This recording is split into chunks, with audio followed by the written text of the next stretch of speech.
আরে তানিয়ে এই গরুর বুড়িটার গায়ে ফেলে দে। আরে মুটি তানিয়ে তোরা আমার সাথে এটা কি করলি? চম্পা তোর কপাল বলো, তোর মাথা বাঁচাই ফেলিনি, এখন এটা বাড়ি নিয়ে যা। ঠিক আছে আমি এটা বাড়ি নিয়ে যাব। ওরে বাবারে কি গন্ধ করছে, তাড়াতাড়ি নিয়ে যা। এই গরুর ভুড়ি খেতে যে কি মজা লাগে ওরা তো আর জানে না। টানতে টানতে বাড়ি নিয়ে যে ভালোভাবে পরিষ্কার করি। আরে চম্পা তুমি এটা কি করলে, আমাকে ভিজে দিলা, কি গন্ধ।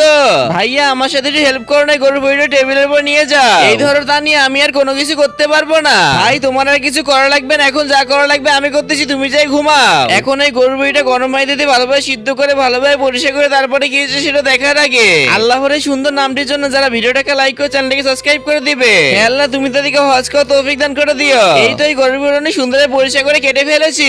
এবারে মাল মশলাগুলো সুন্দরভাবে কেটে ফেলি।